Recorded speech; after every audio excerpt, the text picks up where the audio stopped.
बिस्मिल्लाहिर्रहमानिर्रहीम, अस्सलाम वालेकुम। आप देख रहे हैं program news night with Anika Nisar. नाज़रीन, आज बहुत मुबारक दिन है, ईद मिलादुन्नबी सल्लल्लाहु अलैहि वसल्लम है। इस मुबारक दिन पर तमाम मुसलमान इबादात में मशगूल होते हैं, अपने तमाम दिन को नबी मोहम्मद सल्लल्लाहु अलैहि वसल्लम की हम्दो सना में गुजारते हैं, नातों में गुजारते हैं, अल्लाह ताला की हम्दो सना करते हैं। जिस तरीके से मामलात को आज हमने बढ़ते हुए देखा, उसमें हमें यकीन हो गया कि दहशतगर्दों का इस्लाम से दूर दूर तक कोई ताल्लुक नहीं है। आज पाकिस्तान में दो बड़े दहशतगर्द हमले हुए, एक हुआ हंगू के अंदर, थाने और मस्जिद के अंदर दो खुदकुश धमाके हुए जिसके अंदर 5 अफराद जां की बाजी हार गए और 12 जख्मी हुए। दूसरा हुआ मस्तूंग में ईद मिलादुन्नबी सल्लल्लाहु अलैहि वसल्लम के जुलूस में खुदकुश हमला हुआ, जो कि जुलूस के अंदर घुसने की कोशिश कर रहा था, जिसको बड़ी बहादुरी से डीएसपी नवाज गिशकोरी ने रोकने की कोशिश की, जिसकी वजह से बहुत बड़ा नुकसान होने से बच गया। लेकिन उसके बावजूद भी एक बहुत बड़ा नुकसान यकीनन हो गया। 50 के करीब अफराद इस धमाके के अंदर शहीद हो गए हैं। बहुत सारे इस टाइम पर दर्जनों के हिसाब से लोग इस टाइम पर ज़ख्मी हैं। अभी कोई ऑफिशियल फिगर सामने आ नहीं पा रही है, और इसलिए नहीं आ पा रही क्योंकि बहुत सारे लोगों ने तदफीन, अपने प्यारों की तदफीन कर दी अस्पताल लेकर जाए बगैर। तो अभी पूरा डाटा कलेक्ट हो रहा है, लेकिन एक बहुत बड़ा सानहा, यानी इन दोनों मामलात को मिलाएं तो आज के दिन पाकिस्तान में दोनों खुदकुश धमाकों को या इन दोनों हमलों को सानहा ना कहें तो और क्या कहें। इसके साथ साथ सारे ताने बाने जाकर मिलते हैं उन लोगों से जिनका इस्लाम से दूर दूर तक कोई ताल्लुक नहीं है। हिंदुस्तान का एक एक्स का हैंडल है जो कि साबिक ट्विटर हुआ करता था, उसके अंदर कहा गया कि अ डीएसपी फॉर अ डीएसपी। ये इंकशाफ कह लें, एतराफ़ जुर्म कह लें, इकबाली बयान कह लें, क्या कहें इसको, कि भारत बलूचिस्तान के अंदर जो दहशतगर्दी के मामलात थे उसमें इन्वॉल्व था। इसका तो हमें कुलभूषण यादव और उसके गैंग के जितने लोग हैं उनका सामने आने से ही पता चल चुका था। लेकिन आज जो वाकया हुआ, इसके बाद किस तरफ इशारा कर रहे हैं सिक्योरिटी के मामलात। कोयटा में हमारी जीटीवी की ब्यूरो चीफ बुशरा कमर हमारे साथ मौजूद हैं। बहुत शुक्रिया बुशरा, आपने हमें ज्वाइन किया। बुशरा, ये हंगू में वाकया हुआ, उसके बाद मस्तूंग में वाकया हुआ, पाकिस्तान का वेस्टर्न साइड को कम्प्लीटली अनसेफ करने की कोशिश की जा रही है। आपकी नज़र में ये तमाम वाक़यात जो हैं वो आपस में इंटरलिंक लगते हैं? आपकी इंफॉर्मेशन क्या बता रही है? और इस टाइम पर हंगू में जो लेटेस्ट सिचुएशन थी, उसके बाद मस्तूंग के अंदर जो लेटेस्ट सिचुएशन है, उसके बारे में ज़रा हमें आगाह करिएगा। ओवरऑल आपके पास क्या इसके बारे में इंफॉर्मेशन है? देखिए, मस्तूंग में ये पहला वाकया नहीं है। इससे कबल भी मस्तूंग में इस तरह के कई बड़े वाकयात जो हैं वो पेश आ चुके हैं, और उसमें कहीं ना कहीं जो एक सिलसिला था वो यकीनन उसमें भारत का हाथ ही था, और बड़ा नुकसान भारत की जानिब से जो वो पाकिस्तान में किया गया, और इन धमाकों में बड़े लोग जो हैं वो शहीद हुए। लेकिन आज का दिन जिस तरह से एक मुबारक दिन था, और लोग जो हैं अपने प्यारे नबी हजरत मोहम्मद मुस्तफ़ा सल्लल्लाहु अलैहि वसल्लम के की आमद का जश्न मनाने के लिए इकट्ठे हुए थे मदीना मस्जिद के करीब। लेकिन उस वक्त जिस टाइम ये सारे लोग लाइन अप होने के बाद जुलूस की सूरत में निकलना चाह रहे थे, तो उससे कबल ही हमलावर ने जो है वो मौके का फायदा उठाते हुए, क्योंकि ये एक ऐसी सूरत हाल थी कि इसमें किसी की चेकिंग नहीं की जा रही थी, इसमें हर उस शख्स को आने की इजाजत थी जो अपने प्यारे नबी से जो है वो मोहब्बत करता है और इस जुलूस का हिस्सा बनना चाहता था। तो हमलावर ने मौके का फायदा उठाते हुए लोगों के दरमियान में आकर जिस बेदर्दी से ये वाकया जो है वो किया, इसमें हर आंख वहां पर अशबार थी, खसूसन जब छोटे छोटे बच्चे भी इस दहशतगर्दी का निशाना बने, जिनमें 5 बच्चों की हलाकतें हुई हैं और तकरीबन 15 से ज्यादा बच्चे जख्मी भी हुए हैं। तो ये बहुत अफसोसनाक अमल था। वहां पर हर शख्स जो है उसकी आंखों में हमने आंसू देखे कि वो रोता हुआ ही दिखाई दिया ही दिया। गो के डीएसपी नवाज गशकोरी की जानिब से हमलावर को रोकने की कोशिश की गई, तो ये हमलावर खुद कुछ हमला ही करने के लिए वहां पर आया था। उन्होंने अपनी तरफ से पूरी कोशिश की, लेकिन हमलावर जो है वो अपना हमला करने में कामयाब हो गया, और एक बहुत बड़ा नुकसान जो है वो बलूचिस्तान को हुआ। और लोग जो घरों से निकले थे वो अपने प्यारों से दोबारा ना मिल सके। इस वक्त जो तादाद है वो 57 के करीब पहुंच चुकी है शुहदा की तादाद, जबकि आपने भी बताया और बिल्कुल सिलसिला भी इसी तरह से है कि लोगों को जब उनके करीबी रिश्तेदार वहां पर मौजूद थे, उन्होंने देख लिया था कि अब उनके प्यारे इस दुनिया में नहीं है, तो उन्होंने अस्पताल ले जाने के बजाय काफी लोग अपने प्यारों को वहीं से लेकर जो है अपने अपने इलाकों की जानिब चले गए और जख्मी जो हैं वो भी फौरी तौर पर वहां मौजूद लोगों ने मुख्तलिफ अस्पतालों में मुंतकिल किए, जिनकी तफसीलात अब आना शुरू हो गई हैं। तो 60 के करीब लोग जो हैं वो जख्मी भी हुए हैं, जिनमें से 50 के करीब कोयटा के सिविल अस्पताल ट्रामा सेंटर मुंतकिल कर दिए गए हैं और उनमें से भी 30 अफराद ऐसे हैं कि जिनकी हालत इस वक्त भी इंतहाई तशवीशनाक बताई जा रही है। बहुत संगीन नौयत के उन्हें जख्म भी आए हैं, लेकिन मसनून में हमने सूरत हाल ये देखी कि हर शख्स गम गुस्से का इजहार करता हुआ नजर आ रहा था और अफसोस भी कर रहा था कि इतने प्यारे दिन जो है इस तरह का वाकया हुआ है। No doubt about that. बहुत शुक्रिया बुशरा, आपने ज्वाइन किया। मस्तूंग बलोचिस्तान और हंगू केपीके के अंदर ये जो वाकया हुआ है, इससे बड़ा साफ जाहिर हो गया कि एक ऐसे दिन जिस दिन हम रहमतुल्लिल आलमीन हज़रत मोहम्मद सल्लल्लाहु अलैहि वसल्लम के हवाले से जश्न मना रहे थे, उनको याद कर रहे थे, उनकी जो है वो तारीफ़ें कर रहे थे, उनके सीरत पर चलने की कोशिश कर रहे थे, वहीं वो दहशतगर्द जिनका इस्लाम से दूर दूर तक कोई ताल्लुक़ नहीं है वो आते हैं और आशिक़ाने रसूल सल्लल्लाहु अलैहि वसल्लम पर हमला आवर हो जाते हैं। तो ऐसे लोग ऑब्वियसली डेफिनेटली मुसलमान होने के दायरे में तो कहीं से नहीं आते। ब्रेक की तरफ जाएंगे। बड़ा डिस्टर्बिंग वाक़या है, अल्फाज साथ नहीं देते हैं इस तरह के वाक़यात के अंदर, जब आप स्पेशली देखें कि हालात क्या हुए हैं। लेकिन इसके बाद हम थोड़े सियासत की तरफ भी बढ़ेंगे और इकॉनमी की तरफ भी बढ़ेंगे, क्योंकि दहशतगर्दी को अगर मात देनी है तो पाकिस्तान के सियासतदानों को बैठना पड़ेगा, सही से बैठना पड़ेगा पाकिस्तान के मामलात को सही करने के लिए, और ऑब्वियसली इकॉनमी उसका बहुत बड़ा हिस्सा है। दोनों पे बात करेंगे एक ब्रेक के बाद।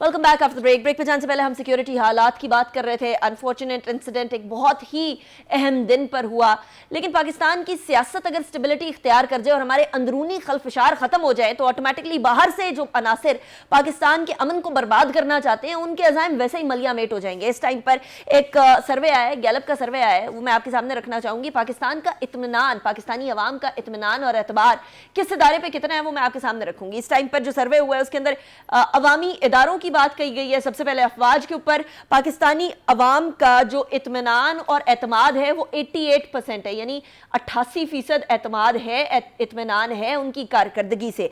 मीडिया और अदालतें जिसके अंदर ऑब्वियसली हम आते हैं, अदलिया आती है, उनके ऊपर 56% इस टाइम पर उनकी कारकर्दगी पर इत्मीनान है। इलेक्शन कमीशन पर सिर्फ 42% है और इसीलिए इंतखाबात के अंदर लोग निकलते नहीं हैं। बल्दियाती हुकूमतों पे जिनका बहुत ही सत्यानाश कर दिया गया तमाम सियासी जमातों की तरफ से, जिसको मौका मिला उसने बल्दियाती निज़ाम का सत्यानाश किया, उसके ऊपर 51% लोगों का इत्मीनान है।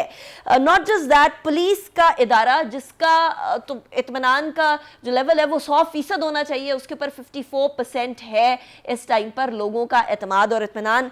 और पार्लियामेंट जो है वो इस टाइम पर सिर्फ 47% पर बैठी हुई है। सियासतदान बहैसियत उमूमी का सबसे लो है इस टाइम, जो इत्मीनान का इजहार किया आवाम ने वो है 39%। ये 39% पे किधर से पहुंच गए, ये भी एक अहम सवाल है। मेरे साथ इस सेगमेंट के लिए जनरल समरेज सालिक साहब और आमिर गौरी साहब मौजूद हैं। बहुत शुक्रिया आप दोनों का। जनरल साहब, हम इलेक्शंस के करीब इस सिचुएशन पे कैसे पहुंच गए कि जहां पॉलिटिशियंस के ऊपर सिर्फ और सिर्फ 39% लोग उनकी कारकर्दगी से इत्मीनान रखते हैं और पार्लियामेंट ओवरऑल जो है वो इस टाइम पर 47% पे बैठी हुई है। एतमाद ही नहीं है अवाम का, तो हम फिर आगे की सूरत हाल को कैसे देखेंगे? अभी तक तो सिचुएशन बहुत तसल्ली बख्श नहीं है।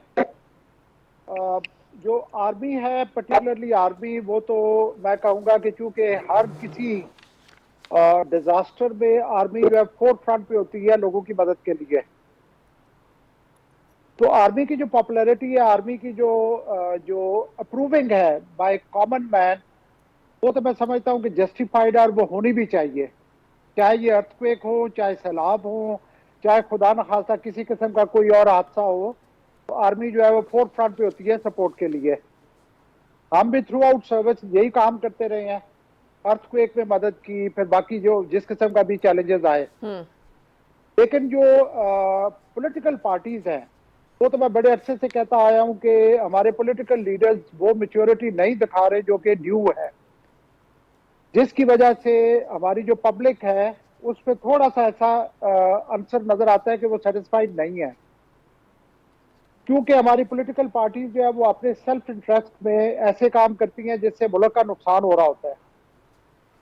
तो मैं समझता हूं कि जिस तरह आपका क्वेश्चन है कि इलेक्शंस के रन अप के लिए, तो वो मैं समझता हूं कि इस वक्त सिचुएशन उतनी तसल्ली बख्श नहीं, लेकिन होपफुली चंद माह में ये बेहतर होगी। राइट, ठीक है। अच्छा आमिर गौरी साहब, यहाँ पार्लियामेंट के ऊपर सिर्फ 47% इत्मीनान रह गया है। इसके अंदर जो पिछले 5 साल हैं उसका एक बहुत बड़ा किरदार है। पिछले 5 सालों के अंदर पार्लियामेंट अनफॉर्चुनेटली उज़ूए मुअत्तल बन गया है। एक तरफ पहले इमरान खान साहब ने ऑपोजिशन के साथ बात करने से मना कर दिया, उसके बाद फिर जो पीटीआई चेयरमैन पीटीआई हैं उनकी बिल्कुल कंप्लीट पार्टी की खत्म होने की वजह से, पार्लियामेंट के अंदर ना होने की वजह से, उनके एब्सेंट होने की वजह से वो जो पार्लियामेंट थी उसको बहुत सारे लोग मानते ही नहीं थे।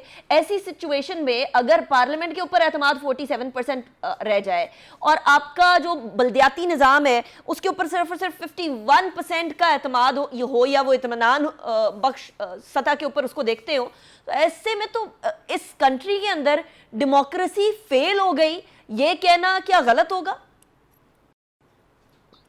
मेरा ख्याल है गलत होगा, इसलिए अनिका के देखिए, अगर ये जो गैलप का सर्वे है ये कुछ अरसे पहले हुआ होता तो शायद इसके जो जितने भी रिजल्ट्स हैं वो उससे ड्रामेटिकली डिफरेंट होते। एक उस वक्त में जिस वक्त पिछले वाले जो प्राइम मिनिस्टर हैं जो आजकल जेल में हैं, वो अपने ही पुराने साथियों को जिनका ताल्लुक फौज से था उन्हें हर किस्म के अल्फाज कह रहे थे। मैं अल्फाज रिपीट नहीं करना चाहता, लेकिन लोगों की मेमोरी के अंदर है।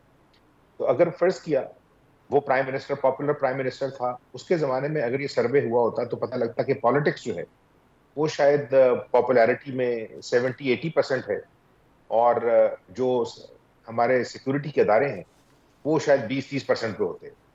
तो एक तो टाइमिंग है, दूसरा ये कि इस वक्त पार्लियामेंट मौजूद नहीं है।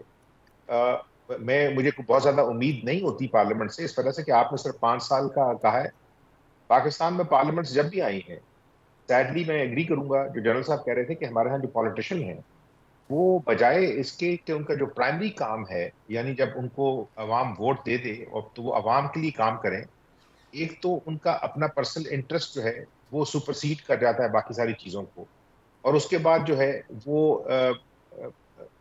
एक दूसरे की टांगे खींचने पे ज़्यादा बिलीव करते हैं, नैब के ज़रिए, कोर्ट्स के ज़रिए, FIA के ज़रिए, पुलिस के ज़रिए। और वो उस वजह से इस तरह लगता है कि जिस तरह की कोई मोहल्ले की लड़ाई है। पाकिस्तान जो है सैडली पिछले तकरीबन 20-30 साल से बहुत ही अजीब ट्रिकी सिचुएशन से गुजर रहा है। आमिर गौरी साहब, बात आपकी ठीक है कि कॉम्प्लेक्स हो गई ये चीज़ें, और जनरल साहब फिर वही बात आती है कि ये कॉम्प्लेक्स होने के अंदर एक लैक ऑफ विल कह लें या लैक ऑफ विजडम कह लें पॉलिटिशियंस की। अगर यही पॉलिटिशियंस मिलकर बैठे होते आज से 1 साल पहले, 2 साल पहले, 3 साल पहले, 4 साल पहले, और इकोनॉमी के ऊपर बात कर ली होती, तो आज फौज को इकोनॉमी के SIFC को ना देखना पड़ता। अगर इन्होंने मिलकर बैठकर बात कर ली होती कि अच्छा ये डूज एंड डोंट्स हैं, ये इलेक्टोरल रिफॉर्म्स हमने करने हैं और इस तरीके से इंतखाबात हुआ करेंगे, तो आज जो है वो जो सिक्योरिटी के लिए ही सही, लेकिन मामूर करना पड़ता है हमें सिक्योरिटी फोर्सेस को, वो भी ना करना पड़ता। सो अल्टीमेटली बात घूम फिर के ये आती है कि हमारे पॉलिटिशियंस क्या उस हद तक मैच्योर हो पाए? आज भी नवाज शरीफ साहब ने आना है, जेल जाना है या घर जाना है, ये सवाल पूछा जा रहा है। एक ऐसे मुल्क के अंदर जहां बड़ी क्लियर कट चीजें होनी चाहिए, उनको अननेसेसरली कॉम्प्लेक्स कर दिया गया या हो गई, या लैक ऑफ विजडम से हुई, लैक ऑफ विल से हुई, जिसलिए भी हुई। Now the situation is like that. इससे वे फॉरवर्ड आगे आपको कोई नजर आ रहा है? अनिका देखिए, बात यह है कि हम सब की विजडम, मोरालिटी की बहुत अपनी और सेल्फ डिफाइंड डेफिनेशंस हैं। मतलब मैं अक्सर ये एक मिसाल देता हूं कि ऑस्ट्रेलिया के क्रिकेट प्लेयर्स ने क्रिकेट फील्ड के ऊपर चीटिंग की और उन्हें मैंने टीवी के ऊपर रोते हुए देखा और माफिया मांगते हुए देखा। हमारी मोरालिटी का ये हाल है कि सब कुछ होते हुए भी हम डिनाई करते हैं कि नहीं हम जस्टिफाइड है, बाकी गलत है। तो ये बात बिल्कुल सही आपने कही है कि political leadership. Now the question is कि ये वही सवाल है चिकन और एग वाला कि क्या चीज पहले आई।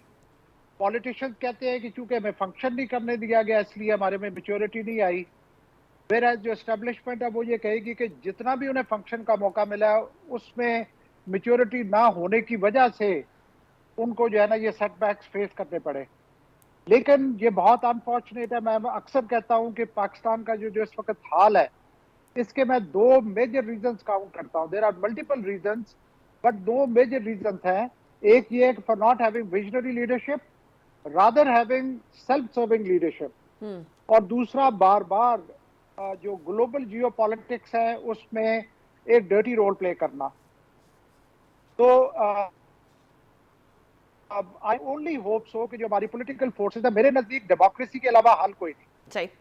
तो हमारी पॉलिटिकल फोर्सेस अपनी जिम्मेदारी को समझें और वो मुल्क की बेहतरी के लिए काम करें, ना कि वो अपनी जात और अपनी पार्टियों के लिए काम करें। राइट। अच्छा चल साहब, मैं जरा आमिर गौरी साहब की तरफ यही सवाल लेके जाऊंगी। आमिर साहब, अब मसला ये है कि ऑब्वियसली फिर हम बात कर रहे हैं कानून की, हम बात कर रहे हैं विजडम की, हम बात कर रहे हैं कि इस सिचुएशन में पाकिस्तान के अंदर what will be the best thing. अब जरा पॉलिटिशियंस की तरफ आते हैं वन बाय वन। आपकी नज़र में नवाज शरीफ साहब स्पेशली अभी, क्योंकि ये बयानिए की जंग चल रही है कि जी बयानिया तब्दील हो जाएगा, बयानिए के अंदर गड़बड़ हो गई, बयानिया उनका वो क्रिटिसिज्म से हट के थोड़ा अपीजमेंट की तरफ चला गया। लेकिन नवाज शरीफ साहब ने आना है, उनका इस्तकबाल भी नहीं होना है, उन्होंने पता नहीं घर जाना है या अदालतों की तरफ जाना है। दूसरी तरफ आज एजाजुल हक साहब ने भी कह दिया कि लेवल प्लेइंग फील्ड होनी चाहिए, बिलावल भुट्टो जरदारी साहब भी कह रहे हैं लेवल प्लेइंग फील्ड होनी चाहिए। अब ये एक जगह हम लोगों ने ट्रस्ट लेवल देख लिया और ट्रस्ट डेफिसिट देख लिया अवाम का, दूसरी जगह यहाँ अभी यही चल रहा है कि जोड़ तोड़ किस तरीके से होगी। देखिए, नवाज शरीफ के साथ जो प्रॉब्लम है वो ये है कि उनका अपना जो गुस्सा है वो उसको कंट्रोल नहीं कर सक रहे। 3 दफा वजीर आजम बने, तीनों दफा कंप्लीट नहीं कर सके अपनी टर्म, तो डेफिनेटली कुछ ना कुछ गलतियां उन्होंने की होंगी। वो मानने के लिए तैयार नहीं है। वो ये समझते हैं कि वो बिल्कुल एब्सोल्युटली 100% राइट थे और उनको शायद गलती से निकाला गया है, प्लान करके निकाला गया है। उसमें कुछ ना कुछ बात उनकी सच्ची भी हो सकती है। लेकिन ये कहना कि जी हम जो है एहतसाब करेंगे, फलां का एहतसाब करेंगे, आइन टूट गया, ये हो गया, वो हो गया, उन्हें पता है कि पिछली दफ़ा भी वो ये सारा काम नहीं कर सके, इस दफ़ा भी नहीं कर सकेंगे। तो अननेसेसरीली अदारे के साथ जो है ना, और अदारा जो है जो अपने आप को दोबारा से रीअलाइन कर रहा है in the middle of everything, वो साइड नहीं लेना चाह रहा, वो चलना चाह रहा है सीधा, वो सारे लोगों को मौका देना चाह रहा है। उसके ऊपर अननेसेसरी प्रेशर ना डालें। जो नए आर्मी चीफ हैं उन पे अननेसेसरी प्रेशर ना डालें कि जी हम पुराने साबिक आर्मी चीफ के साथ ये करेंगे या साबिक ISI चीफ के साथ। लेकिन जो आपने बात की ना कि 1 by 1 पॉलिटिशियन, देखिए पाकिस्तान की पॉलिटिक्स को छोड़ देते हैं, पाकिस्तान की जो सिक्योरिटी अपरेटस है वो बुरी तरह फेल हुआ था 2008 में जब बेनज़ीर भुट्टो वापस आई थी, और उसके 2007 के अंदर, और फिर 2008 के अंदर वो जो है 2007 के एंड के अंदर दिसंबर में मतलब वो शहीद हुई, उन पर अटैक हुआ। पाकिस्तान की सिक्योरिटी एजेंसीज जो हैं दे कुड नॉट रीड कि उनको जो थ्रेट है वो कितनी बड़ी है, उनको बचा नहीं सकी। 2013 के अंदर जो कुछ हुआ, नवाज शरीफ जब प्राइम मिनिस्टर बने, देखें प्राइम मिनिस्टर चीफ एग्जीक्यूटिव होता है, हमें पसंद है या नहीं है वो मतलब दैट बिसाइड द पॉइंट। 2014 के अंदर जो धरना हुआ उसके अंदर कौन लोग इन्वॉल्व थे, ये सारी की सारी हिस्ट्री है, I don't want to repeat.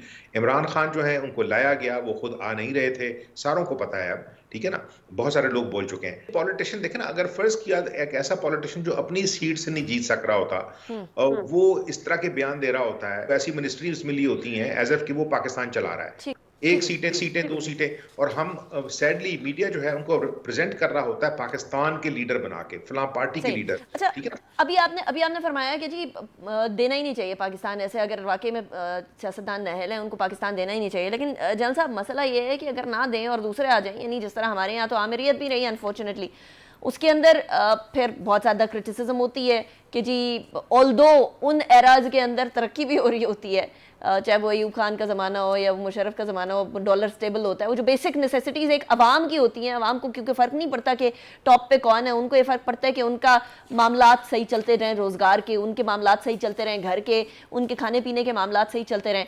तो ऐसी सूरत हाल में फिर ये कहना है कि जी पॉलिटिशियंस अगर नाअहल हैं तो उनको जगह ना दी जाए। सबसे पहले तो इसके ऊपर हम लोग ही फिर सवाल उठाएंगे ऑब्वियसली कि डेमोक्रेसी के अंदर ऐसे कैसे। दूसरा ये कि कोई और किसी के दायरा कार में आए ही क्यों, वो जो सर्टन रिक्वायर्ड एक्सपर्टीज है वो कैसे डेवलप की जाए? देखिए अनिका, हो सकता है कि आप मेरे पॉइंट ऑफ व्यू से थोड़ा सा हैरान हो। मेरे नजदीक मेरा पॉइंट ऑफ व्यू ये है कि worst of democracy is better than dictatorship. तो क्योंकि मैं नहीं समझता कि अगर किसी को काम नहीं आता तो उसका काम आप खुद टेक ओवर कर लें। मैं ये समझता हूं कि उनको काम बार बार करने दें ताकि उनके काम करने के तरीके में बेहतरी आए। तो चूंकि जो लोग हैं इस मुल्क के, वो ओनर हैं इस कंट्री के, उनके जो रिप्रेजेंटेटिव है उनके पास ऑप्शन होनी चाहिए इस मुल्क को चलाने की। और इसके अलावा कोई और रास्ता नहीं है कि जैसे एक दफा जनरल असलम बेग ने कहा था कि अगर मेरे पास ऑप्शन हो तो मैं हर तीसरे साल इलेक्शन करवाऊंगा, राइट, ताकि हमारा प्रोसेस जो है ना ये स्ट्रांग हो और वो लोग जो कि बैड एलिमेंट आउट हो। ठीक हो गया। राइट, जल साहब thank you very much. Break की तरफ जाएंगे। आप दोनों का बहुत शुक्रिया। ब्रेक के बाद हम बात करेंगे शब्बर जैदी साहब से, क्योंकि ऑब्वियसली सियासत की बात है तो सियासत में भी स्टेबिलिटी, इकोनॉमी की और इकोनॉमिक स्टेबिलिटी से सियासत में स्टेबिलिटी, यानी ये दोनों इंटरलिंक्ड है, उस पर बात करेंगे एक ब्रेक के बाद।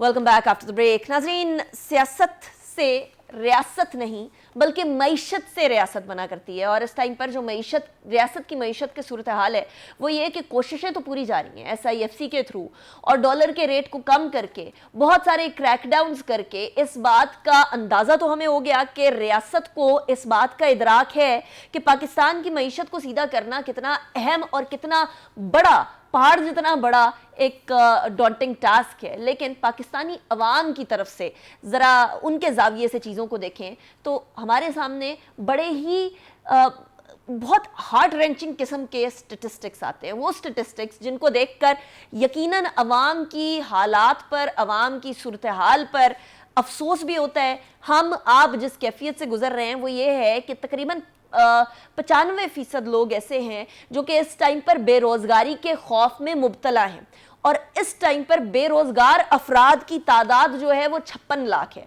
2021 से लेकर अब 2023 तक इन अफराद में, बेरोजगार अफराद के अंदर 15 लाख का इजाफा हुआ है। यानी एक तरफ हमें इकॉनमी की सिमत को सही कर रहे होना चाहिए, एक ऐसे मुल्क के होते हुए जो कि न्यूक्लियर स्टेट है, जिसके अंदर पोटेंशियल है, जिसके अंदर 60% से ज़्यादा आबादी यूथ है, और वहाँ ये सूरत हाल चल रही है। शब्बर जैदी साहब, thank you very much for joining me in the show. Shabbar साहब, सबसे पहले तो ये बताइएगा, ये हम इस नहज पर कैसे आए और क्यों आए? बिस्मिल्लाहिर्रहमानिर्रहीम। देखिए अनिका, अगर आप मुझे पाकिस्तान फॉलो करती रही हैं पाकिस्तान की इकोनॉमिक सिनेरियो के ऊपर, तो जो कुछ भी आज हो रहा है ये ना मेरे लिए कोई ऐसी चीज़ है जो मैं प्रिडिक्ट नहीं समझ रहा था, ना कोई ऐसी चीज़ है जो अनहोनी है, और जो हमारा सोशल, इकोनॉमिक और political contact with the people है, उस ऐसे माशरों में यही नतीजा होता है, और सोसाइटी ग्रेजुअली क्रिपल होती जाती है और लोगों का कॉन्फिडेंस सोसाइटी के ऊपर से कम हो जाता है।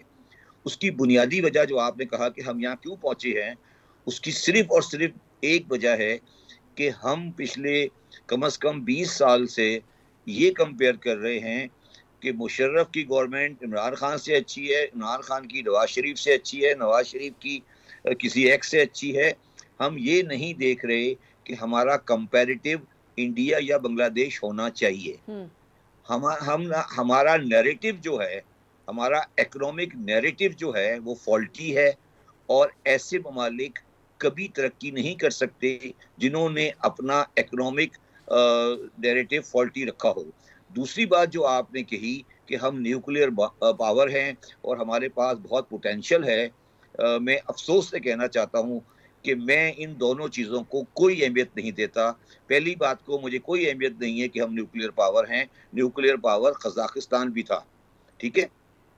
और दूसरी जहाँ तक पोटेंशियल की बात है, पोटेंशियल हमारे पास कोई नहीं है। आप ये कह सकती हैं कि हम पोटेंशियल क्रिएट कर सकते हैं। लेकिन इस टाइम पर अब जो, क्योंकि ऑब्वियसली हम डेट में सर तक फंसे हुए हैं और हर शख्स के ऊपर लाखों रुपए का डेट है और वो बढ़ता चला जाता है जैसे जैसे डॉलर की कीमतें बढ़ती हैं। डॉलर की कीमत कुछ कम आई है, SIFC की तरफ कुछ ध्यान है। शबर साहब, ये कुछ इतने बड़े मंबा जो प्रॉब्लम का है हमारे पास, उसको थोड़ा सा सॉल्व करने में मदद करेंगी ये चीजें, या इधर भी उम्मीद को गायब कर दें?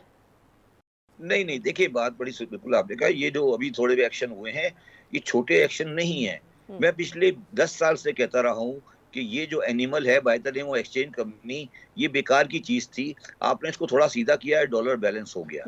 कल आपने एक और बड़ा स्टेप लिया है, 19 तारीख को एक बड़ा स्टेप लिया है, आपने अफगान ट्रांजिट ट्रेड को हाथ डाला है। आप देखिएगा इंशाल्लाह ताला चीजें और बेहतर होंगी, डॉलर 250 के आसपास आ जाएगा। मसला अनीका ये नहीं है, मसला अनीका ये है कि पहले हम ये फैसला कर लें कि हमारी रियासत का ऑब्जेक्टिव क्या है। अगर हमारी रियासत का ऑब्जेक्टिव ये था, पहले ये था, रियासत को छोड़ दें, हमारे आम आदमी का ऑब्जेक्टिव ये था कि हमें जाकर लाल किला फतह करना है और कश्मीर को आज़ाद कराना है। अगर रियासत का ऑब्जेक्टिव ये है तो फिर आप रियासत को कभी इकोनॉमिक ग्राउंड पे नहीं चला सकते। कश्मीर की आज़ादी हमारा डिमांड है, पर कश्मीर की आज़ादी हमारा ऑब्जेक्टिव नहीं है। कश्मीर आज़ाद होंगे वो, they can be two exclusive things ना शबर साहब, जरूरी नहीं कि एक को करने के लिए दूसरे को गिव अप करना पड़े। नहीं, मेरी बात सुनिए, देखिए हाँ, लेट्स से क्या हम कश्मीर की आज़ादी के लिए भारत से जंग करना चाहते हैं? नहीं, जंग वाला सिलसिला तो कोई, ऑब्वियसली पाकिस्तान अमन चाहता है, लेकिन पाकिस्तान की अमन की रिक्वायरमेंट को एक कमजोरी की तरह भी ना देखा जाए। नहीं तो कमजोरी किस बात की कमजोरी है मैडम? बात यह है कि कश्मीरी अगर चाहेंगे तो आजाद हो जाएंगे। मैं उनको मॉरल सपोर्ट दे सकता हूँ। मैंने 3 दफा फौजी एंडेवर करने की कोशिश की है और तीनों दफा मुझे नुकसान पहुंचाना पड़ा है। ये बात आप अनीका पब्लिकली करें ना, जब आपको समझ आएगी बात। ये कहना, तो पहली बात तो मैंने कहा कि जो एंटी इंडिया और एंटी जू पैराडाइम है हमारा एक पैराडाइम था कि ये हमें इनके खिलाफ जंग करनी है, ये हमारा पैराडाइम बेकार है, खत्म करें। एक मिनट शबर साहब, I am sorry, I am cutting you short. आपने बड़ी इंटरेस्टिंग बात की। एंटी इंडिया तो समझ आती है, ऑब्वियसली आप you can change your friends but you can not change your neighbours, लेकिन आपने कहा एंटी ज्यू पैराडाइम, इसके ऊपर तो बड़ी डिबेट चल रही है। क्या आप भी इजराइल को तस्लीम करने की बात कर? बड़ी अच्छी बात है। जो मैंने 16 दिसंबर 2021 को एक तकरीर की थी हमदर्द यूनिवर्सिटी में, जिसमें बहुत चला था, जिसमें मैंने ये कहा था कि Pakistan is going to be a default country. उसी तकरीर का अगर आप निकाल के देखें, उसमें 3-4 पॉइंट थे। उसमें एक पॉइंट ये था कि पाकिस्तान को इमीडिएटली इसराइल को तस्लीम करना चाहिए। ये मेरा बड़ा क्लियर कट पोजीशन है और मैं इस पर, मुझे कोई डाउट नहीं है। और आप उस वक्त तस्लीम करेंगी जब सऊदी अरेबिया तस्लीम कर लेगा, और आप उस पोजीशन में तस्लीम करेंगी, पैर गिर के तस्लीम करेंगी, इज्जत से नहीं करेंगी। तो प्रॉब्लम हमारा ये है कि हम कोई काम इज्जत से नहीं करते। आप मुझे ये बताइए कि मेरा इसराइल से क्या इख्तिलाफ है? क्या मेरा, देखिए मेरी एक बात याद रखें, आप कभी इंसान से इख्तिलाफ नहीं करते, आप उसकी बात से इख्तिलाफ करते हैं। मेरा कोई झगड़ा यहूदियत से नहीं है, खराब यहूदियों से है, ठीक है? जो कि तो इस टाइम पर हेल्म ऑफ अफेयर्स में है इजराइल में। नेतन्याहू की स्पीचेस तो आपने सुनी होंगी ना शबर साहब? क्या जी? हमारा झगड़ा एक मजहब से नहीं है, हमारा झगड़ा उस स्टेट से है जो कि काबिज हुआ है, हम उसको तस्लीम नहीं करते हैं। ये एकदम से कैसे हम चेंज करेंगे? आपके तस्लीम या ना तस्लीम करने से कोई फर्क नहीं पड़ता। अगर पैलेस्टीनियंस तस्लीम करने जा रहे हैं और पैलेस्टीनियन ने 2 स्टेट सिस्टम को एक्सेप्ट कर लिया है, तो आप पूरे इस्लामिक उम्मा के मामे लगते हैं। तो आप समझते हैं इजराइल को तस्लीम करना और भारत के साथ ताल्लुकात को सही कर लेना पाकिस्तान के मसलों का हल है शबर साहब? यस, पाकिस्तान के मसलों का हल इसलिए है कि बाय दैट सिस्टम, देखिए मुझे एक बात बताएं निका, एक थोड़ी सी जरा इसको प्रैक्टिकली चले। पाकिस्तान की एक्सपोर्ट कितनी है इस वक्त? $30 बिलियन, ठीक है? और पाकिस्तान की एक्सपोर्ट को कितना होना चाहिए? $50 बिलियन, ठीक है? तकरीबन 50 से कम नहीं होनी चाहिए। ये जो 20 का इंक्रीज होगा, चाहे वो आईटी की हो, चाहे वो गुड्स की हो, वो सारी कहाँ जाएगी? अमेरिका और यूरोप, ठीक है? मानती हैं? चाइना तो नहीं जाएगी ना? अग्रीड कि हम अमेरिका और यूरोप से लड़ाई करेंगे। इसराइल उनका फ्रेंड है, हम भी उनके फ्रेंड है, हमें क्या तकलीफ है? तो हमें ये फैसला कर, इंटरेस्टिंग नहीं नहीं, पर्सपेक्टिव। पर्सपेक्ट नहीं है, ये पर्सपेक्ट नहीं है, ये हकीकत है। ये जो अंधापन हमने पास में किया है। देखिए आज आप पाकिस्तान में सर्वे करा लें, आज पाकिस्तान में सर्वे करा लें, पाकिस्तानी को कोई कंसर्न नहीं है कि इसराइल तस्लीम करे या नहीं करे, मगर मैं इसराइल को नहीं तस्लीम कर बिला वजह, देखिए हमारा मसला क्या है अनिका, हमें IMF के पास जाना है, वर्ल्ड बैंक के पास जाना है, एक्सपोर्ट बढ़ानी है, IT की एक्सपोर्ट बढ़ानी है, और गालियां हमें अमेरिका को देनी है। ये कहानी खत्म होनी चाहिए ना मैडम, ये कहानी नहीं चल सकती, ये डबल कहानी। और आखिरी बात जो मैं कह रहा हूँ, जो आपको शायद अच्छी नहीं लगे और मुझे भी मुझे लोग बहुत क्रिटिसाइज करते हैं, I am totally uncomfortable with the financial viability of CPEC। Right, Shabbar Zaidi साहब, thank you very much for joining me in the show. बाकी मेहमानान का भी शुक्रिया। नाज़रीन, ये सारी चीज़ें इंटरमिंगल्ड हैं, ये सारे आपस में कनेक्टेड हैं। सियासत के अंदर इस्तेहकाम मईशत के इस्तेहकाम की ज़ामिन है, और मईशत के अंदर इस्तेहकाम सिक्योरिटी इस्तेहकाम की ज़ामिन है। और इन तमाम चीज़ों को सही करने के लिए हमारी लीडरशिप की तरफ हम सबकी नज़रें गड़ी हुई हैं, जमी हुई हैं। लेकिन क्या लीडरशिप इस जो एक उम्मीद वाबस्ता की हुई है, इस पर पूरा उतर सकेगी या नहीं उतर सकेगी? ये सवाल हम कई दहाइयों से कर रहे हैं, और सवाल का जवाब हमेशा नफ़ी में मिलता है। अल्लाह करे कि कोई ऐसा वक्त आए कि जिस टाइम पर इस सवाल का जवाब हमें मुस्बत नजर आए। अनीका निसार को इजाज़त दीजिएगा, अपना बहुत ख्याल रखिए, अल्लाह हाफ़िज़।